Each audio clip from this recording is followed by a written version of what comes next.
texto que vamos ler e meditar nesse domingo, esse sexto domingo de Páscoa, é o texto de 1 Pedro, e quero ler com vocês. Capítulo 3, versículo 13, começa dizendo assim: Se de fato vocês quiserem fazer o bem, quem lhes fará o mal? Como vocês serão felizes se tiverem de sofrer por fazerem o que é certo? Não tenham medo de ninguém, nem fiquem preocupados. Tenham no coração de vocês respeito por Cristo e o tratem como o Senhor. Estejam sempre prontos para responder a qualquer pessoa que pedir que expliquem a esperança que vocês têm. Porém, façam isso com educação e respeito.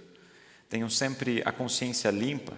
Assim, quando vocês forem insultados, os que falarem mal da boa conduta de vocês, como seguidores de Cristo, ficarão envergonhados.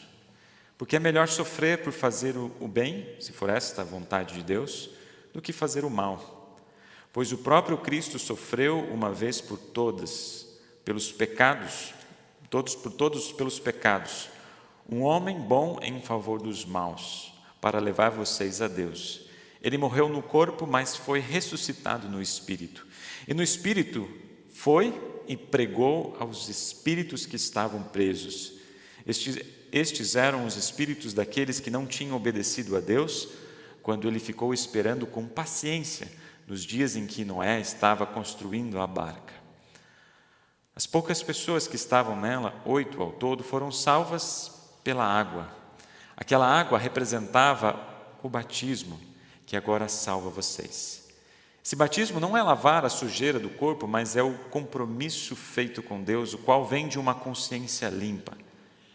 Essa salvação vem por meio da ressurreição de Jesus Cristo, que foi para o céu e está ao lado direito de Deus, governando os anjos, as autoridades e os poderes do céu.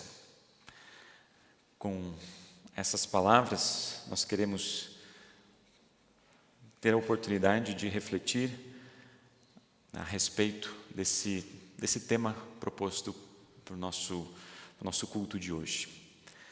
Esse é um texto muito especial, esse texto de 1 Pedro, capítulo 3, mas também um texto muito profundo. Se a gente for olhar, tem vários temas que estão sendo colocados aqui, de trás para frente. Seria muito interessante se a gente falasse o que significa essa expressão que, quando a gente diz e a gente confessa no credo apostólico, sentado ao lado direito de Deus o Pai. O que significa isso? Que Ele morreu, ressuscitou e governa todas as coisas, governando os anjos, as autoridades e os poderes dos céus. É interessante a gente falar sobre isso.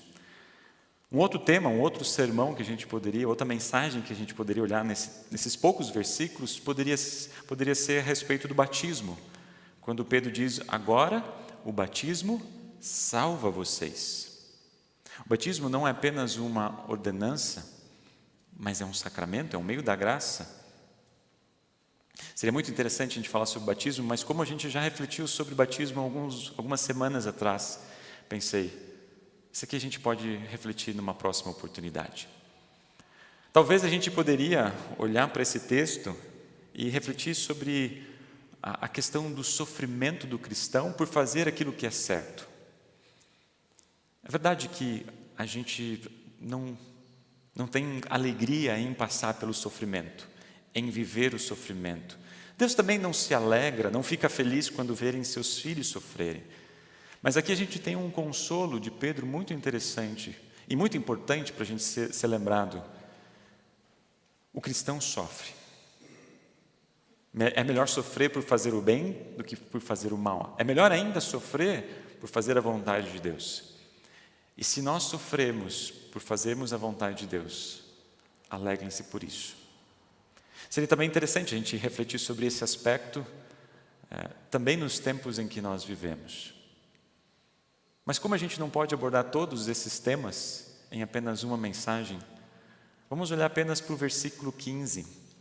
Parte do versículo 15, na verdade, nem é todo o versículo 15. Quando a gente olha para esse versículo, diz, estejam sempre prontos para responder a qualquer pessoa que pedir que expliquem a respeito da esperança que vocês têm.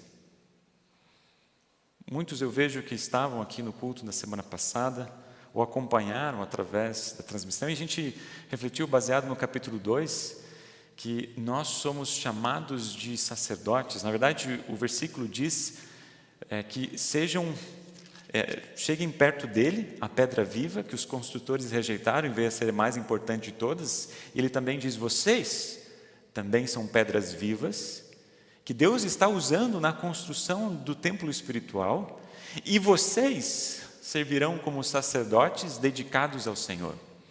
Então a gente se concentrou bastante sobre esses dois termos, sobre o que significa ser pedras vivas, estarmos vivos, é uma igreja viva que está sendo usada pelo Senhor, e também o sentido de ser sacerdotes, que, resumindo, na verdade, um sacerdote, ele busca intencionalmente perceber aonde há obstáculo, aonde há muro, aonde há algum conflito, alguma situação que faça aquela pessoa que não crê em Jesus possa ouvir e refletir a respeito da salvação.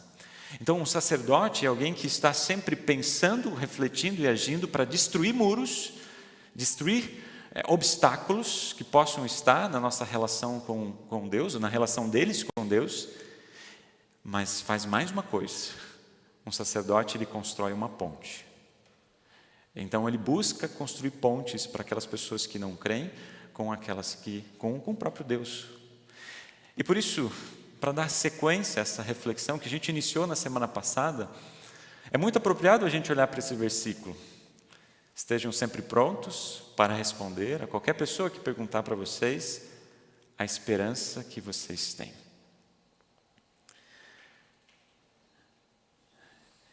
Qual o sentimento que vocês têm quando vocês ouvem esse versículo? Qual que é a reação que vem no coração de vocês? Eu vou falar por mim, mas vocês podem pensar por vocês. Na grande maioria das vezes, eu tenho medo e receio. Medo de não utilizar as palavras certas, receio de talvez não saber o que dizer. Uma coisa que a gente tem muito medo, ser contrariado, ou a gente perdeu um diálogo, talvez a gente não tenha os melhores argumentos e a gente, não pensei sobre isso. Ou talvez a gente tenha muito medo ou receio de, na linguagem da internet, ser cancelado, ou ser deixado de lado, ou ser insultado, ou ser desprezado. A gente tem medo. E às vezes esse versículo, pelo menos para mim, pode ser para vocês também, tende a causar muito mais íntimas, a gente fica muito mais intimado por isso, nos intimar do que nos estimular. Às vezes a gente fica muito mais apreensivo do que motivado. E é justamente porque essa é uma realidade que não é nova para nós. Muito mais no tempo que Pedro escreve essa carta. Por isso ele diz para os cristãos que estão ouvindo essas palavras, ele diz, se vocês tiverem a Bíblia aberta, um pouquinho antes, no versículo 14 que a gente leu, não tenham medo de ninguém, nem fiquem preocupados.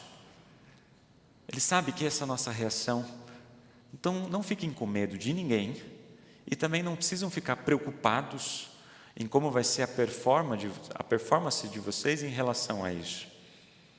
Estejam sempre prontos e preparados para responder a qualquer pessoa que perguntar a esperança que vocês têm. E justamente para tentar refletir um pouco mais sobre esse versículo, eu gostaria de fazer, refletindo em 6 perguntas.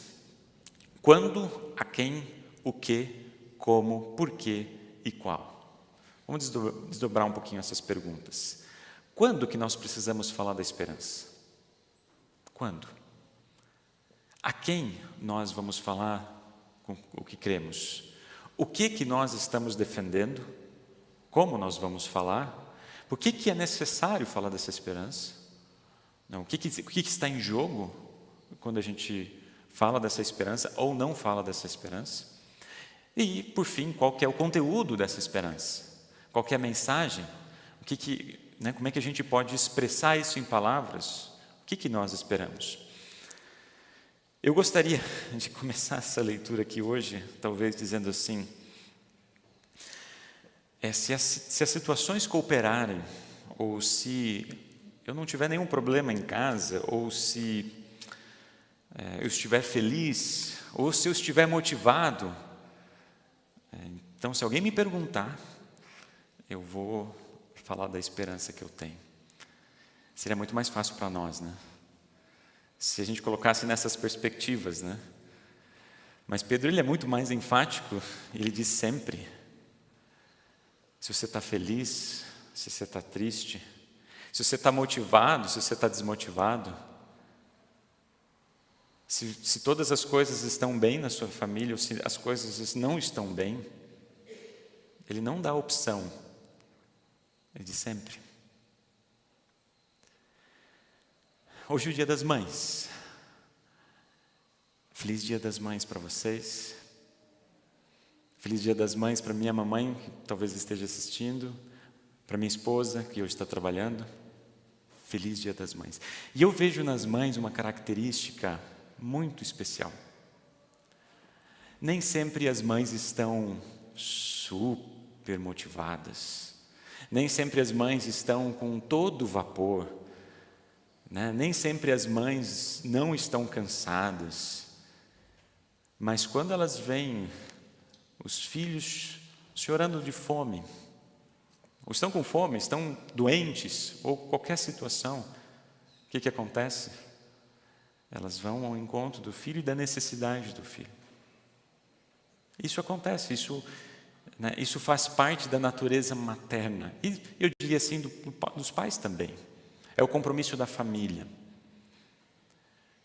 E eu fico pensando, porque essa é uma imagem que Pedro nos coloca aqui.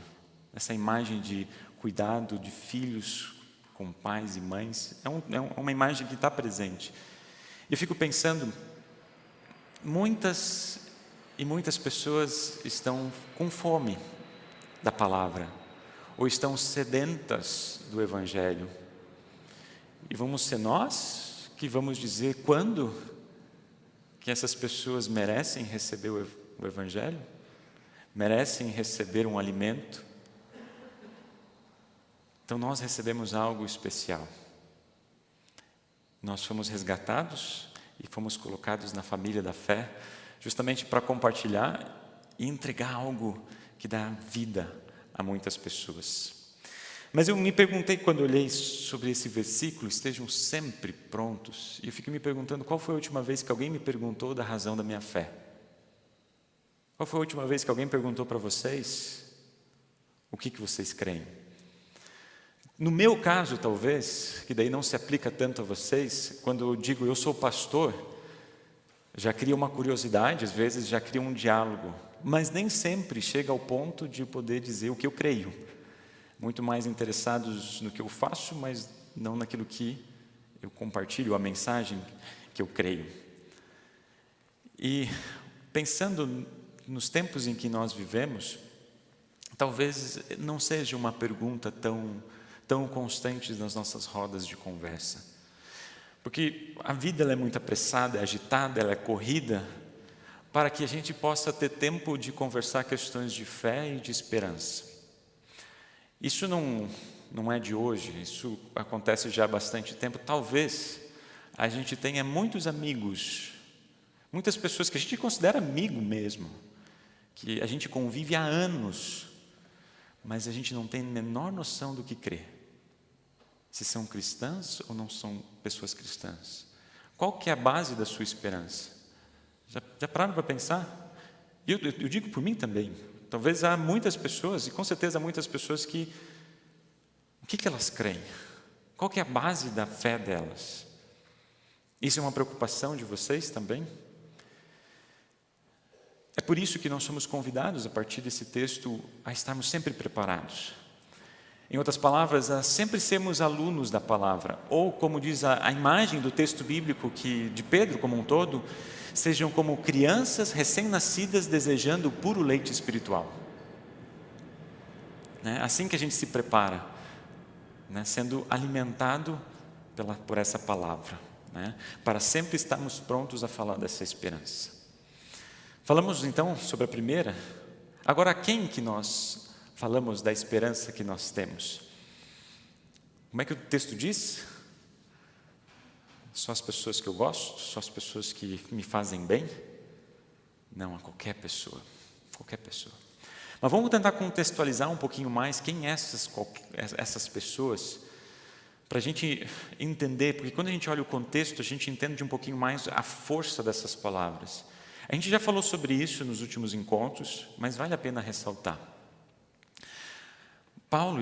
Pedro está escrevendo para uma igreja que havia sido espalhada porque estavam sendo perseguidos, porque estavam sendo insultados, porque estavam sofrendo simplesmente por serem cristãos. Isso significa que eram pessoas que não gostavam deles. E também significam que eram pessoas que culpavam eles pelas coisas que aconteciam. Deixa eu trazer alguns exemplos do 2º século, do 3º século, só para vocês terem uma ideia e para a gente entender um pouquinho o peso dessas palavras quando é colocado aqui. No século II, tem um autor anônimo, ele escreveu uma carta chamada Diogleto, a carta a Diogleto, era uma pessoa do século II. E ele escreveu se referindo aos cristãos, dizendo que eles amam a todos, mas são perseguidos por todos.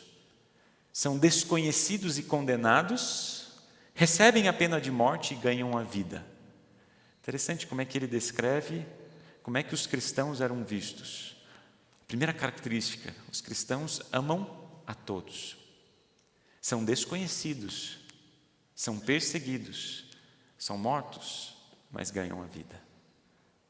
Olha a esperança imbuída nessas palavras aqui. Tertuliano, por exemplo, quando ele escreve essa relação dos cristãos com os não cristãos, ele diz: se o rio Tigre chega às paredes, se o rio Nilo não cobre os campos, se o céu não se move, ou se a terra o faz, se a fome, se a praga, o brado é rápido, os cristãos aos leões. Entenderam? Em outras palavras, tudo o que acontecia, se tivesse fome, se tivesse seca no rio, se tivesse tempestade, ou se tivesse qualquer problema, cristãos aos leões, para aplacar a ira dos deuses. Ou seja, eles eram culpados de tudo, se mereciam ou não mereciam. Mas daí, só que essa perseguição começou a ficar cada vez mais forte. 250 depois de Cristo, uma das perseguições mais cruéis que os cristãos enfrentaram, eles foram... o imperador romano pediu para que todos fossem fazer sacrifício aos deuses romanos. E aqueles que fizessem ganhavam um certificado. E como é que ficavam os cristãos que não queriam adorar? Paulo fala, cidade cheia de ídolos. Como é que ficavam esses cristãos? E aí a gente começa a entender um pouquinho mais a força das palavras, da palavra mártir, que significa testemunho, aquele que fala, aquele que testemunha. Então, aquele que não fazia isto, ou era preso, ou era morto. 303, com o imperador romano Diocleciano, ele ordenou a destruição de igrejas, confisco de tudo que era cristão, demissão de pessoas que se diziam cristãos no exército, do governo, prisão do clero. Eusébio, ele relata muitos casos de cidades que foram arrasadas, destruídas. Essa foi uma das últimas grandes perseguições, talvez uma das mais cruentas. Então, o que eu quero trazer? São exemplos, mas exemplos reais que aconteceram. Isso minimamente nos faz pensar que quando Pedro diz essas palavras, imaginem cristãos lendo isso um século depois, 100 anos depois, 200 anos depois que estão vivenciando isso na carne, eles estejam sempre prontos a responder a qualquer pessoa não. Qualquer pessoa não. E aí vai ao limite da nossa razão e da nossa consciência e dizer sim a qualquer pessoa. Talvez, eu digo, é bem possível que nós não vamos passar por esse tipo de perseguição. Eu digo nós aqui no Brasil, esse tipo de perseguição explícita, mas se vocês forem acompanhar as Portas Abertas, que é uma entidade que lida com a questão da perseguição, vocês vão perceber como há muita perseguição no mundo. Mas agora pensem as pessoas que estão ao redor de vocês. Como é que elas lidam em relação ao fato de vocês serem cristãos? Até mesmo as pessoas que fazem mal para vocês. A qualquer pessoa. Agora, o que nós estamos defendendo? É interessante que a palavra que responder, estejam sempre prontos para responder. É a palavra que hoje a gente tem apologia, é apologel, é ali que vem a palavra apologia, que significa defesa, literalmente defesa. Então estejam sempre prontos para defender, a gente poderia até traduzir aqui, defender. E é uma palavra que está bem no contexto de tribunal mesmo, né? Então alguém que está defendendo algo, né? Mas aqui, o que a gente está defendendo? Será que a gente está defendendo Deus? Será que Deus é que está no banco dos réus sendo acusado? Nós somos advogados de defesa, né, para defender Deus, para que Ele não venha a ser condenado? Não. Primeiro, a gente não está defendendo a Deus aqui. O que a gente está defendendo? A nossa esperança. É isso que a gente está defendendo, é isso que a gente está se agarrando, na esperança que nós temos, na mensagem da esperança, da ressurreição e da vida eterna. Só que é interessante que é justamente o grupo de pessoas, a gente viu o contexto agora, que não tinha nada para ter esperança. Perceberam isso, né? Era um grupo que não tinha nada, eles não tinham nada, eram desconhecidos, não tinham recursos muitas vezes, insultados, mas por incrível que pareça, o Evangelho fluía através das suas palavras, dos seus corações, da maneira como eles agiam e viviam. Eles eram reconhecidos como pessoas que amam a todos. Então as pessoas começavam a observar, começavam a olhar, iam ao encontro deles e perguntavam: mas o que vocês fazem? O que vocês creem para serem assim tão diferentes? Eu não entendo isso. Explique a esperança que vocês têm. E eu acho que não tem nada científico, eu acho que nem pode ter nada científico, mas eu tenho apenas uma impressão, que nos momentos onde a gente está passando pelas maiores dificuldades na vida, são as maiores oportunidades para falar do que nós cremos. E daí vocês vão se lembrar dos momentos onde vocês falaram a respeito daquilo que vocês creem, foram nos momentos onde mais vocês precisaram se agarrar nas promessas de Deus. E eu acho que é isso que Pedro está nos ensinando hoje. Não é memorizar um outro versículo para poder responder, sabe? Quando alguém me perguntar, eu estou preparado. Não. O que Pedro está nos ensinando aqui, para que na nossa vida a gente transpareça a identidade cristã, e especialmente nas angústias e aflições, porque quando alguém perguntar, vai perguntar porque refletiu e viu, percebeu na nossa vida algo que eles não conseguem entender. Eu não consigo entender, você é diferente. O que você tem para agir dessa maneira? Gente, daí a gente abre uma porta, uma oportunidade incrível para falar daquilo que nós cremos. Mas como a gente vai falar dessa esperança então? De que maneira? E aí a gente vai passar para o versículo posterior, o versículo 16, ele diz assim: porém façam isso com educação e respeito. Tem uma forma de fazer isso. Na verdade, não só no nosso testemunho, mas na nossa vida.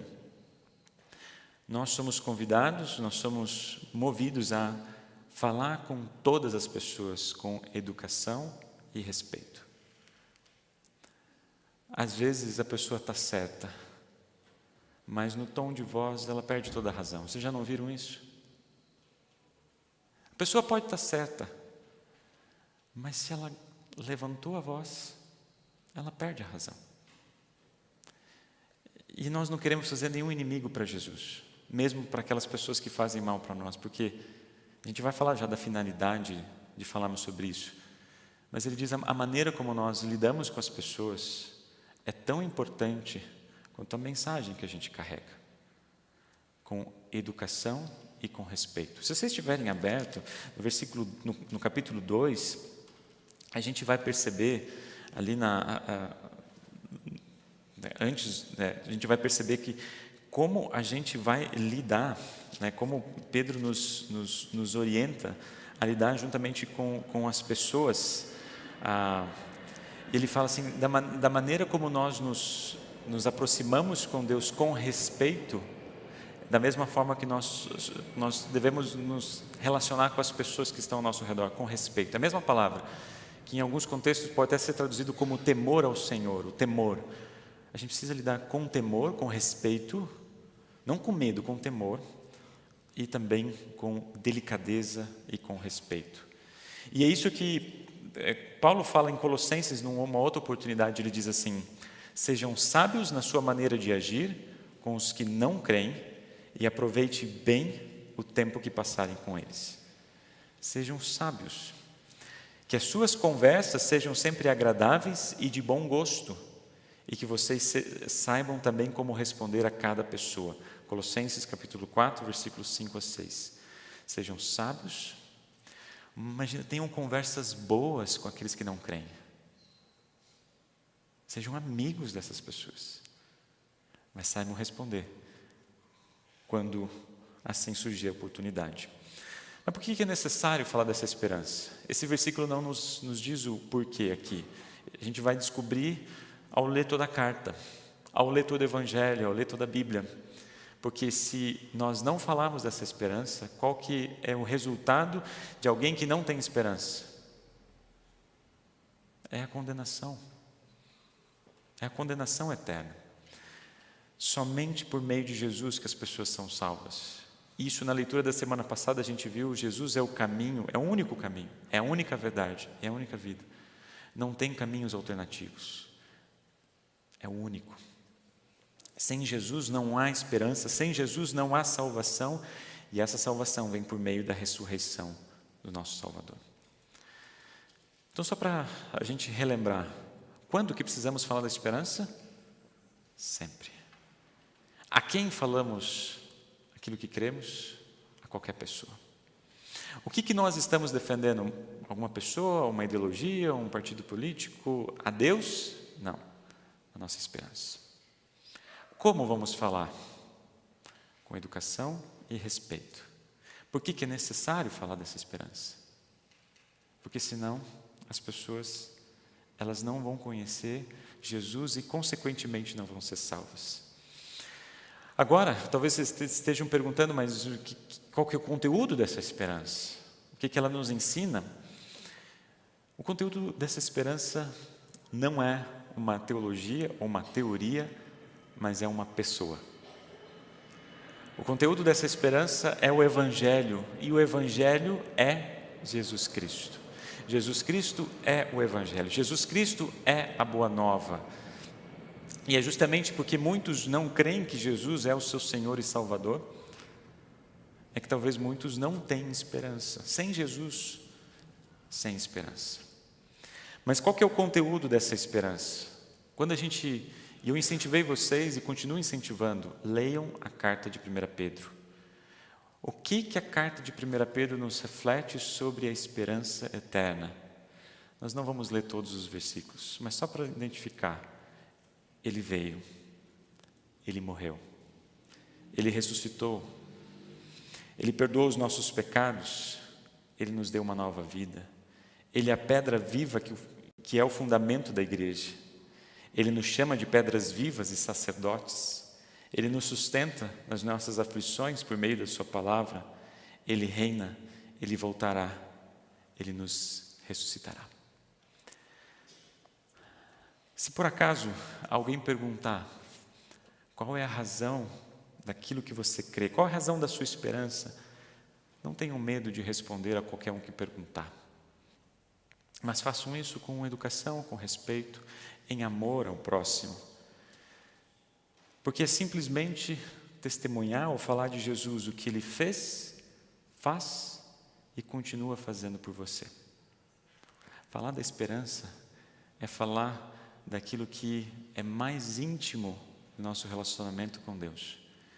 Não é vencer um argumento, não é estar sempre certo, mas é falar daquele que nos criou, nos perdoou e nos santificou. E se por acaso alguém não lembrar das palavras, quem sabe a gente possa nos preparar juntos agora, nesse momento, quando nós confessamos a nossa fé nas palavras do credo apostólico, isso a gente faz junto, em pé. Creio em Deus Pai Todo-Poderoso, Criador do céu e da terra, e em Jesus Cristo, seu único Filho, nosso Senhor, o qual foi concebido pelo Espírito Santo, nasceu da Virgem Maria, padeceu sob Pôncio Pilatos, foi crucificado, morto e sepultado. Desceu ao inferno, no terceiro dia ressuscitou dos mortos, subiu ao céu e está sentado à direita de Deus Pai Todo-Poderoso, donde há de vir a julgar os vivos e os mortos. Creio no Espírito Santo, na Santa Igreja Cristã, a comunhão dos santos, na remissão dos pecados, na ressurreição da carne e na vida eterna. Amém. Nessas poucas palavras está tudo o que a gente precisa saber a respeito da nossa esperança. Amém. Podem sentar.